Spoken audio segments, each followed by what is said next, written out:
시청자 여러분 안녕하십니까? VOA 뉴스투데이 시작합니다. 도널드 트럼프 대통령이 최근 북한과 서신왕래가 있었다며 북한이 준비가 되면 실무 협상이 시작될 것이라고 밝혔습니다. 마이크 폼페오 국무장관은 완전한 비핵화가 협상 목표임을 거듭 확인하며 북한의 새로운 접근법을 가지고 협상장에 나올 것을 촉구했습니다. 첫 소식 오택성 기자가 보도합니다.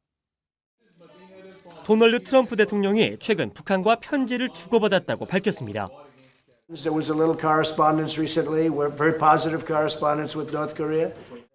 트럼프 대통령은 22일 미 백악관에서 임란 칸 파키스탄 총리와 회담에 들어가기에 앞서 북한과의 실무 협상 일정을 묻는 질문에 이같이 답했습니다.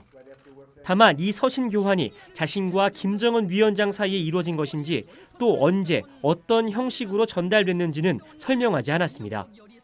또 북한과 예정된 실무 협상 일정은 없다며 북한이 먼저 준비돼야 한다고 덧붙였습니다. Are there any working level talks with North Korea scheduled at this point since you met with Kim Jong-un? No, we just have a very good relationship, and probably they would like to meet when they're ready. When they're ready, we'll be meeting. 마이크 폼페오 장관도 이날 미 방송과의 잇따른 인터뷰에서 실무 협상이 조만간 재개되길 바란다고 거듭 밝혔습니다. 또 판문점 회담 이후 일정에 대해 미 국무부는 북한과 많은 대화를 해왔다고 말했습니다.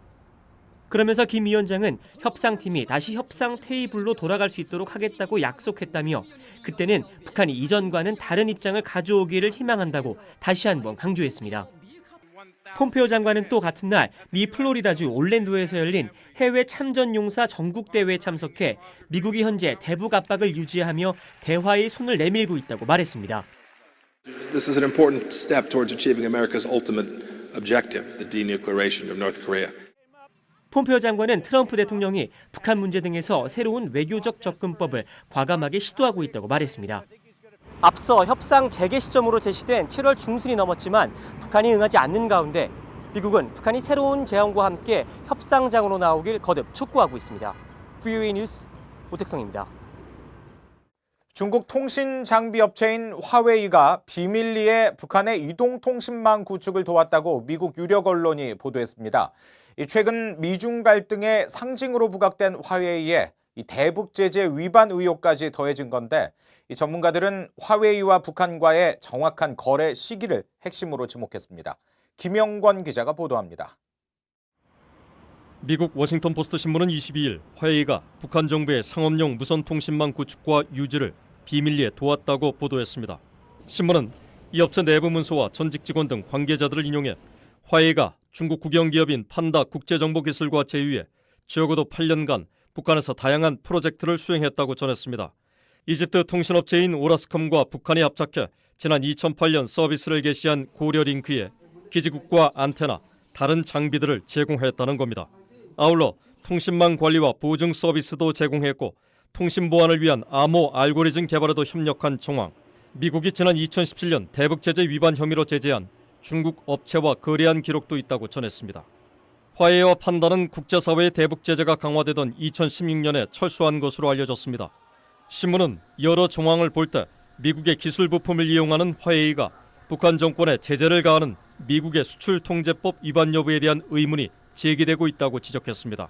그러면서 미 상무부는 2016년 이후 화웨이와 북한 정부의 연계 혐의를 조사해왔지만 공식적으로 이를 연계하지 않았다고 덧붙였습니다. 화웨이는 신문에 모든 국제법을 준수하고 있다며 혐의를 사실상 부인했고 제휴업체인 판다는 언급을 거부했습니다.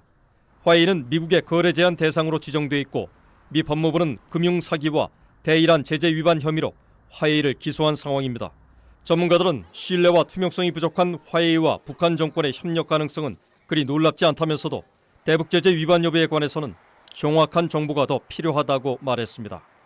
Depending on when the transactions occurred and whether they were done in U.S. dollars, the Justice Department should investigate further. 전문가들은 미국의 대북 제재 강화법이 발효된 2016년 2월 이후에 화웨이와 북한 정권의 거래가 계속됐다면 명백한 제재 위반이라고 말했습니다. 미중 무역 협상과 북한의 비핵화를 위한 미북 실무 협상 모두 별다른 진전이 없는 가운데 이번 의혹 보도가 어떤 파장을 미칠지 주목됩니다. VOA 뉴스 김영권입니다. 이 미국의 대북 인권단체 북한인권위원회가 이 북한 어린이들의 열악한 인권 실태를 알리기 위한 온라인 모금 활동을 시작했습니다. 이렇게 모은 재원으로 보고서를 만들어 오는 가을 유엔 주재 각국 대표부에 배포한다는 계획입니다. 조은정 기자가 전해드립니다. 북한인권위원회 HRNK가 미국의 유명 크라우드 펀딩 사이트 고펀드미에서 북한의 잃어버린 세대 실태 알리기라는 제목으로 미화 4만 달러 모금에 나섰습니다.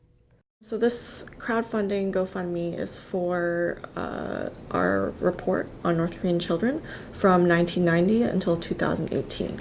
So we're researching the status of human rights of the children. 북한인권위원회는 북한 어린이들이 인권을 완전히 박탈당한 현실을 잃어버린 세대라고 표현했습니다. 이번 보고서는 고난의 행군과 장마당 확산 등 사회적 변화 속에서 악화되고 있는 어린이들의 인권 실태를 추적합니다. 또 북한 어린이들이 식량, 식수 부족을 겪고 교육을 받지 못하며 국제사회의 인도주의적 지원도 받지 못한 현실을 보여줄 예정입니다. 이와 함께 사회적 계급제도인 성분제도 때문에 북한 어린이들이 차별받고 있는 내용도 포함됐습니다.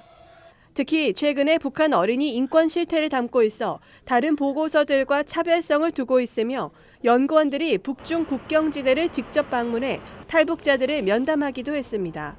We have the summits, we have a lot of diplomacy happening, which is great. But when we talk about diplomacy, we don't mention the children of North Korea, those who are suffering in North Korea. And we hope to bring that to the top of the agenda. 북한인권위원회는 기존에 북한 인권 활동을 지원하는 사람들 외에 일반인들의 기부를 받기 위해 온라인 모금 활동을 시작했습니다. 그러면서 북한 어린이 인권 문제는 많은 사람들이 쉽게 관심을 쏟을 수 있는 문제라며 동참을 호소했습니다. 북한인권위원회는 모금액으로 연구를 마무리하고 보고서를 발간해 오는 가을 뉴욕과 제네바 유엔 본부에 각국 대표부들에 배포할 계획입니다. VOA 뉴스 조은정입니다. 일본을 방문 중인 존 볼튼 백악관 국가안보보좌관이 23일부터 이틀간 한국을 찾아 외교안보 고위 당국자들과 잇따라 회동합니다. 한국 청와대는 볼튼 보좌관이 24일 정의용 청와대 국가안보실장과 만나 한반도의 완전한 비핵화를 통한 항구적 평화체제 구축과 미한 동맹 강화 방안 등 양국 간 주요 현안에 대해 협의할 예정이며 강경화 외교부 장관, 정경두 국방부 장관과도 면담할 것이라고 밝혔습니다. 이와 함께 최근 쟁점이 되고 있는 한일 군사정보 보호협정과 관련해 한국 측의 입장을 볼튼 보좌관에게 설명할 것이라고 한국 국방부가 밝혔습니다. 또 최근 긴장이 고조되고 있는 호르무즈 해협의 안보를 위한 연합체를 구성하자는 미국의 구상과 관련해 양측이 논의할 것으로 알려진 가운데 한국 국방부는 미국 측의 공식 파병 요청은 없었다면서 다양한 가능성을 열어놓고 예의주시하고 있다고 밝혔습니다. 미국 국방부가 22일 일본 인도군과 함께 일본 북부 해상에서 기뢰 탐지 연합훈련을 시작했다고 밝혔습니다. 이번 훈련은 미 해군과 일본 해상자위대가 동북아 바다에서 잠수함과 기뢰 공격에 대비하기 위해 실시하는 연합훈련으로 올해는 혼슈와 홋카이도 사이 해상에서 실시됩니다.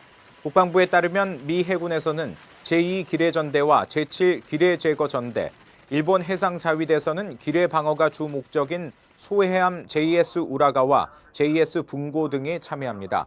미 해군 프레드 캐처 소장은 이번 훈련의 목적이 인도태평양 항행의 자유를 수호하고 동맹국과의 관계를 더욱 강화하기 위한 것이라며 연합훈련과 연습을 통해 우리 동맹 파트너들과 다지는 관계의 가치란 말로 표현할 수 없는 것이라고 이야기했습니다.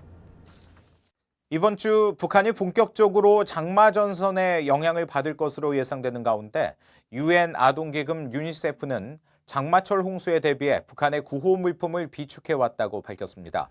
쉬마 이슬람 유니세프 동아시아 태평양 대변인은 VOA에 매년 북한 장마철에 대비하는 것이 유니세프의 우선 과제며 유니세프는 식수 위생과 영양 분야에서 구호단체들과 북한 당국의 공동 대응을 주도하고 있다고 밝혔습니다. 또 정기적으로 핵심 위험을 점검해 대책을 세우고 보건, 영양, 식수 위생 분야의 구호품을 비축한다고 설명했습니다. 이슬람 대변인은 최근 한국 정부가 유니세프에 제공한 대북 인도주의 지원 자금 350만 달러는 모자 보건 사업에 투입되며 폐렴과 경미한 부상 치료를 위한 응급 의료품과 영양 보조제를 구입했다고 밝혔습니다. 이상으로 VOA 뉴스투데이 마칩니다. 함께해 주신 여러분 고맙습니다.